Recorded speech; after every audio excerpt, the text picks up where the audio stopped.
네, 안녕하십니까. 이단 침투 누구도 예외일 수 없다. 천안필 목사입니다. 요즘 유광수 목사, 이 다락방의 어떤 그 가르침들이 이슈가 되고 있습니다. 물론 성적인 문제 때문에 이슈가 됐지만 사실 우리 한국교회가 주목해야 될 것은 어떤 현실적인 윤리 도덕적인 문제 때문에 심각성이 나타나는 것도 관심을 가져야 되겠지만 사실은 그 이전부터 관심을 가져야 되는 것은 이 신학적인 문제, 교리적인 문제가 굉장히 심각하기 때문에 우리는 더 주목해야 된다는 겁니다. 한국 교회는 특히 목회자들은 교단에 있는 여러 많은 우리 총회 활동을 하는 많은 분들, 또 이단 사역을 하는 모든 분들은 사실은 이런 어떤 윤리 도덕적인 문제를 언급하기 이전에 이 성경에 대한 해석적인 문제, 교리적인 어떤 이 오류들을 우리가 잘 찾아서 그것들을 잘 분석하고 분별하여서 이것을 잘 드러내주고 알려주는 것이 먼저이지, 뭐 개인의 그 사람 개인에 대한 인격적인 어떤 모독이나 모욕을 할 필요는 없습니다. 그러니까 다락방 유광수 목사라는 분이 주장하는 내용에 있어서 가장 중요한 것 중에 하나가 뭐냐? 다락방 복음의 핵심이 뭘까요? 그러니까 많은 우리 정통교회 목사님들, 여러 교단에 계신 목사님들에게도 다락방 복음이 뭡니까? 이게 왜 심각한 겁니까? 라고 물어봤을 때 정확하게 답변을 못하고 설명하기 어려울 수 있습니다. 일반 성도들은 더 하겠죠.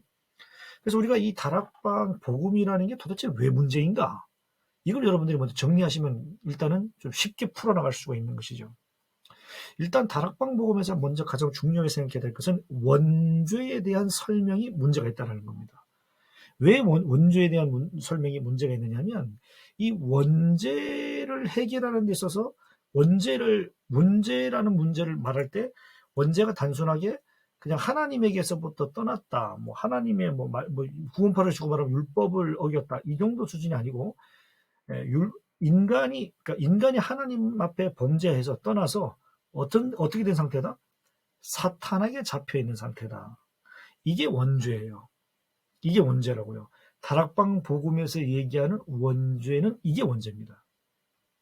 이해하셨죠? 그렇기 때문에 해결책은 뭘까요? 원죄를 해결할 수 있는 방법은 뭐예요? 사탄을 꺾어야 되는 거예요. 사탄에게 잡혀있기 때문에 거기서 나오면 되는 거예요. 네? 원죄라는 것이 결국 하나님을 떠나서 사탄에게 잡혀있는 것이기 때문에 원죄를 해결한다는 것은 결국 인간을 사로잡고 있는 사탄을 꺾어버리면 되는 거예요. 사탄을 꺾어버려야 죄 문제가 해결이 되고 하나님을 만날 수 있다는 겁니다. 얼마나 황당합니까? 이게 바로 다락방 복음의 핵심이에요. 이 다락방 복음에서 말하는 원죄의 개념이 이렇단 말입니다. 이 부분부터 먼저 잘못됐다는 것을 정립하셔야 돼요. 그러면 정통 기독교에서는 원죄를 어떻게 말하고 있는가?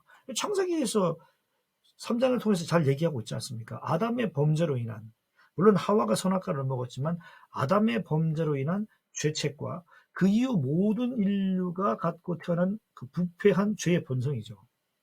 그래서 원죄의 정의를 사탄에게까지 확대합니까? 안 합니까?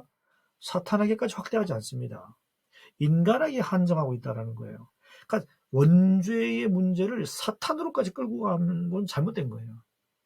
성경에서 말하는 원죄는 인간에게 집중하고 있는 거예요. 아담의 죄값으로 바로 우리가 하나님 앞에 형벌받은 법적인 죄인이 된 것이고, 그 결과 아담의 부패한 죄의 본성이 태어나는 모든 인간들에게, 에덴 동산 범죄로 태어나는 모든 인간들에게 있는 것이죠.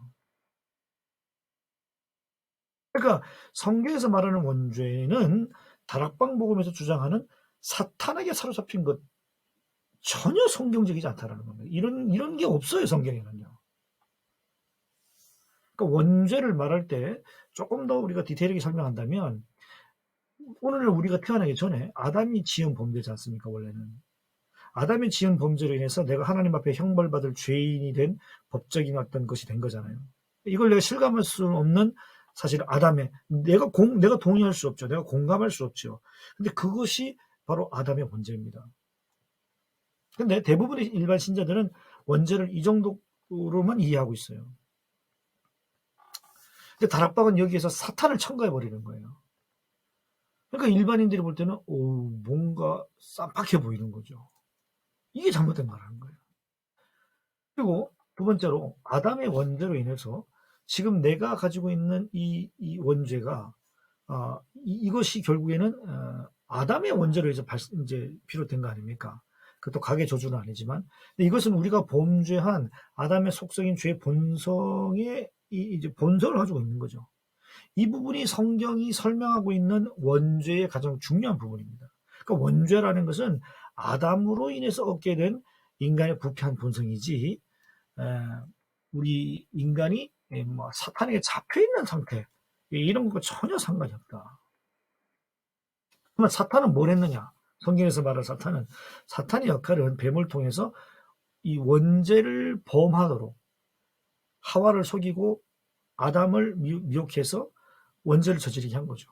그리고 지금 원죄에 빠져 있는 모든 에덴 동산 범죄에 태어난 모든 인간을 유혹함으로써 부패한 죄의 본성을 자꾸 자극해 가지고 이런 어떤 자범죄들을 저지르게 만드는 거죠. 그러니까 요약 정리하자면 다락방 복음이라는 것은 결국에는 뭐다? 다락방 복음에서 원죄라는 건 뭐다? 사탄을 포함하고 있다라는 겁니다. 그러므로 다락방에서 가르치는 중요한 복음은 뭐예요? 사탄을 꺾는 게 죄 문제를 해결하는 것이다. 개인의 부패한 죄의 본성에 대한 내용은 없어요. 모든 책임은 어디한테 있어요? 사탄에게 있어요. 그래서 문제 해결을 위해서 뭐만 하면 돼요? 사탄만 결박하면 되는 거예요. 사탄과 원죄가 연결되어 있기 때문에 하나처럼 연결되어 있기 때문에 그렇게 생각하는 거죠. 그러나 십자가 복음은 그게 아니잖아요. 우리가 이 칭의와 성화라는 것을 통해서 물론 그것이 다 하나님의 은혜죠. 하나님의 은혜로 믿음이 주어져서 내가 예수 그리스도 안에서 하나님 앞에 의롭다 인정을 받게 된 것. 그렇지만 여전히 이 땅을 살아가면서 성령의 내주하심 속에서 우리가 하나님을 기쁘게 살아가는 하나님을 기쁘시게 하는 삶을 살아가고자 거룩한 경건의 연습에 노력을 해야죠. 영적인 어떤 그런 경건의 싸움을 통해서 경건의 노력을 통해서 거룩한 몸부림을 치면서 내 안에 역시 탐욕은 존재하지만 끊임없이 하나님 기쁘시게 하는 삶을 살기 위해서 우리가 또 회개도 하고 또 육체의 연습을 하듯이 경건의 훈련을 해가면서 하나님이 기뻐하시는 삶을 살아가는 것이죠. 성령이 물론 도와주시겠지만 이런 것이지 내가 어떤 죄를 졌을 때 이건 내가 지는 죄가 아니고 사탄이 나를 죄짓게 만든 거니까 사탄만 대적하면 된다. 사탄만 결박시키면 된다. 이런 식으로 문제를 풀어가면 성화의 과정 안에서 또 우리가 이 땅을 일반 은총 가운데 살아가는 데 있어서 대단히 심각한 윤리 도덕적인 문제가 발생할 수밖에 없는 것이죠. 결국 이것은 바로 성경적인 신학적인 그 이해를 잘 못하는 원죄에 대한 어떤 개념을 잘 이해하지 못하는 왜곡된 원죄 개념을 갖고 있다 보니까 왜곡된 이 복음의 내용을 이해하다 보니까 이렇게 잘못된 윤리 도덕적인 심각한 문제까지 발생할 수밖에 없는 것이다라는 것을 다락방 복음에 미혹되어 있거나 다락방 복음을 온전한 복음인 줄 알고 살았던 모든 분들이 잘 이해하셨으면 좋겠고 이런 개념부터 하나씩 잘 정립해 갈 수 있었으면 좋겠습니다. 이상입니다.